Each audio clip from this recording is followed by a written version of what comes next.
it's one of those you just try to get out of the gym with a victory, right? I mean, it's not one that you're going to, send off to championship videos and say this is how you win a game. But I don't think that when you play them, you expect to win by a bunch, and it's never going to look pretty.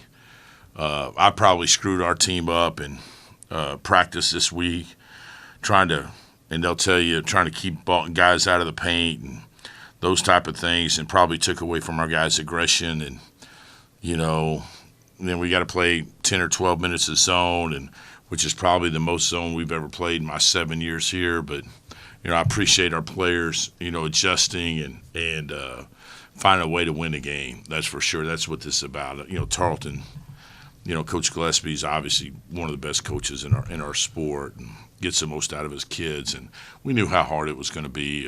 And it's just, hey, mark it off and let's go on to the next.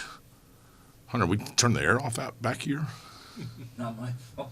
We'll check on the building a little later. Y'all hot, or is it just me? Yeah. There's no Hot, you hot? Yeah, there's no AC blowing. Buckets, you don't pay the bill? Yeah, it's a little warm. All right.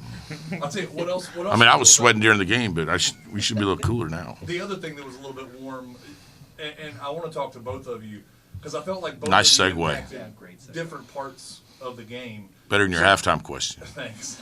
In the first half, Latrell, you had 3 threes in a row that kind of got you guys back into the game, got the momentum going. You end up going into the locker room tied.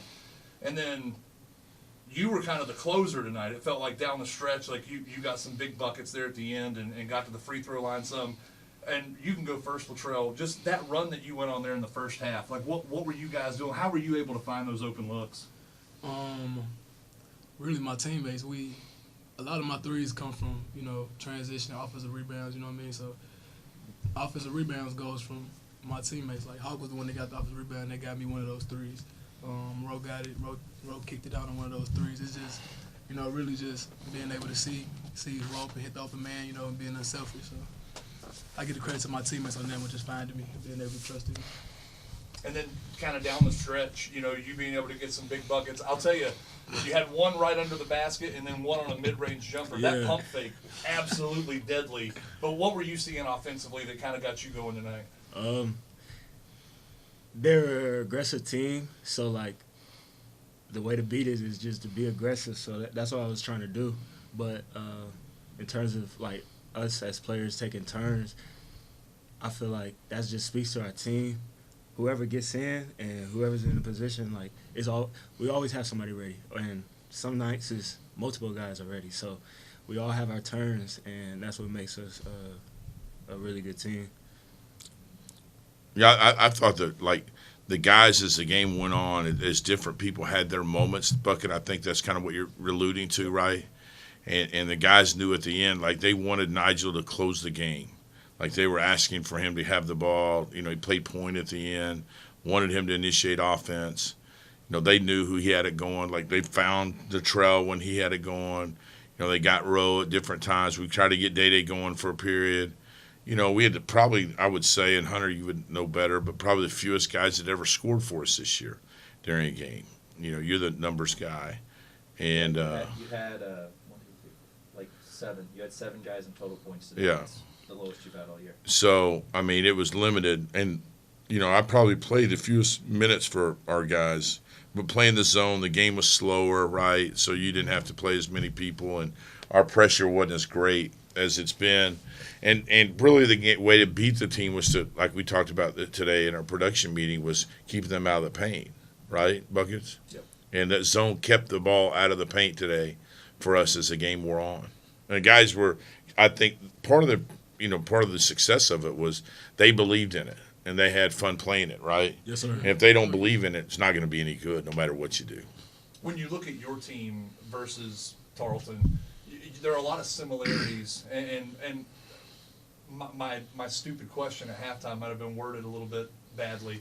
Sorry, Janine. Is it tough to prepare for a team when it feels like you're kind of looking in the mirror a little bit? Is that difficult to do, or does that make the job a little bit easier to get ready for them? I mean, as the guys would say, they knew what time it was. we know what they would bring to the table. Like we knew it was gonna be a dog fight Yep. from the get go. You know what I mean? Getting hit in the head, slapped on the arm, everything. We knew that was coming. We knew that was gonna come with this game. Yeah, I mean, the key is in a game like this, Bucket, is to play with emotion and not emotional. And I thought Latrell got a little emotional in the first half, right? Yeah. And and I thought AJ got emotional. Yeah. He got hit in the head, and I told the officials that he and Daniel, their point guard, kind of got into it, right? And it all stemmed from a physical play that wasn't called, right, wrong, or whatever. And you can't get emotional, but play with some emotion and some passion in a physical contest where, there's going to be a lot of fouls that aren't called, and just catch the obvious ones maybe that should be called and whatever. Because, I mean, I think we fouled 5 or 6 times in the first 3 defensive possessions just to start the second half, right? And so, we haven't had many of these this year. Like, I'm really proud of our team to be behind for the majority of the game and then just kind of fight you and claw your way back. We've had a lot of those in the past, but this team hadn't had many of those this year. I mean, they've either led from the outset or gotten behind, then jumped ahead and kind of pulled away. This is you show some grit and you get some belief from playing from behind that you can grit and grind one out. And this team needed one of those, in my opinion, right? Yeah, it was good. That was good. It was good for us tonight. I mean, we kind of had one. We had a chance against Furman, couldn't close it out, right? We've had some of those that we had 2 last week on the road, at New Mexico State and at Grand Canyon, weren't able to close it out. And Sam and Southern, all 4 of our conference losses were just kind of like this. And so it's good for our guys to be able to do this and breeds confidence. And championship teams can win when they don't play their best. That's what this program's about. This is more of a question for both of you, really. You mentioned the playing with emotion instead of being emotional. Latrell, we know that when you hit the 3, your signature line is boom. And Nigel, you're the signature high flyer, I would say, when you have the wide open lane and you know how to toe the tomahawk jam. Yeah. What is the mindset with you two for those signature moments that I feel kind of define you guys? Whenever we see that, we're like, we know what's coming, we know what's going to happen, and you guys have the mindset of, we're going to execute and make it happen. And either one of you could answer first. You want to get them?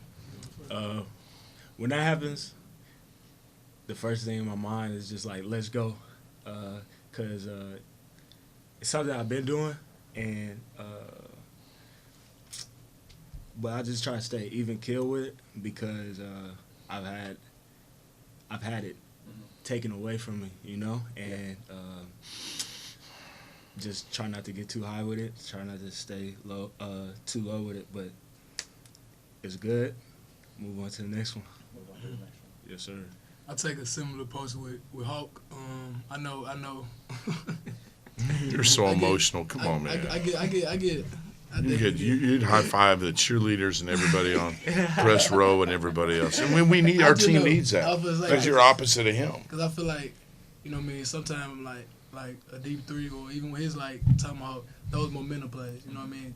Our team feed off it. So I just know if I got an open one, if I hit it, it got a chance to boost our team in more ways than just 3 points. You know what I mean? So. I want to add something. I hit that mid-range. I hit the mid-range like the last one or whatever. Huge basket. And I was just running down the court just like, stone face or whatever. And I see Latrell, and Latrell gives me a look. And the next thing you know, I just start yelling. And it was something that, it rarely comes out, but it's in me. But he brings that out of me. He brings that out of our team.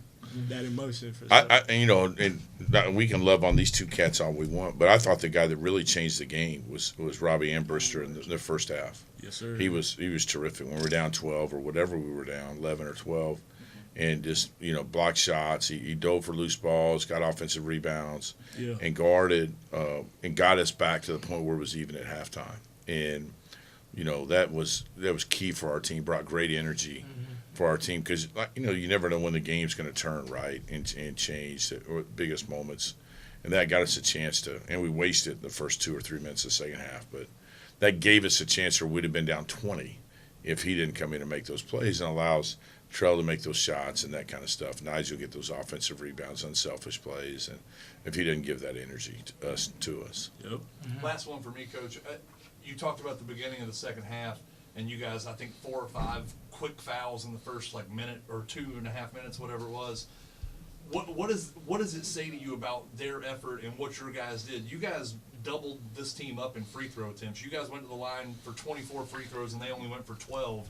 So to get into that kind of foul trouble, knowing that this is a team that wants to get to the free throw line and still be able to keep them off the line, what does that say about these guys and their effort tonight? Well, I thought that they executed, defensively in the zone. I thought we did a good job after the first initial thrust of not putting them on the line, right? I mean, I thought that really goes back to our passivity. I didn't think we did anything great in the first half. They shot a high percentage. We were passive. We turned it over. After the first 14 or 15 minutes in the first half, I think we had about 11 turnovers at that time. So we played about the last 24, 25 minutes, just turned over 4 times. I think. I could be. Hunter would know better than I would. But and that gives you a chance, right, because I think we scored, correct me, I mean, I may be wrong. I think we scored almost 45 points or something like that in the last 24, 25 minutes of the game. Mm-hmm. And when you don't turn the ball over, against a good team, because they're as good a defensive team in our league. We all know that.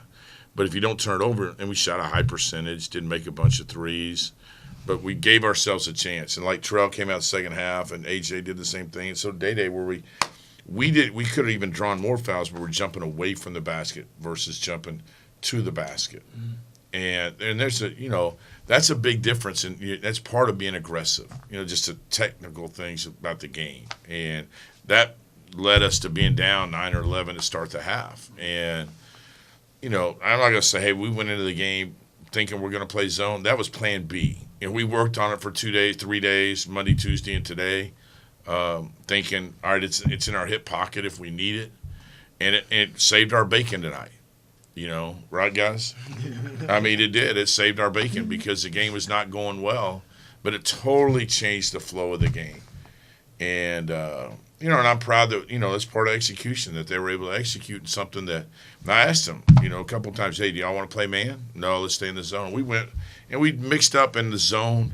I don't know if you guys saw this, but started possession in the zone, finished it in man a couple of 3 times just to kind of try to throw them off. When they would score, we would start in a zone and then go to the zone the next possession just to give them a different look. And I thought our guys really executed, pretty good. Saturday, 2 o'clock in the Sawmill against UT. Yeah, let me say this, Hunter, before we get this, and you have a great job of finishing pressers. You do. You're great at it. I thought it was the best student turnout we'd had all year long. That section up there, didn't you guys think? Yeah, we appreciate it 100%. Yeah. What I mean? Y'all play for who? For them. For sure. Steve Right? Foster. Yes, sir. You play for them. And Saturday afternoon, if you're still in Nacogdoches and want to come out and hang out with our guys, we need to. Yeah, So- the last 2 games been awesome. And we've been having our pep rallies and going to our pep rallies at 12 o'clock. Are they at 12 o'clock all the time on game Wednesdays day? at 12 o'clock. Okay. Yeah. Wednesday. Won't have one this weekend, so. Okay. Yeah. But Hecklers and Hayes coming back for a reunion game at 2 o'clock. So you ready for an action-packed game at the Sawmill, and we'll see you guys then. Action. Gotcha.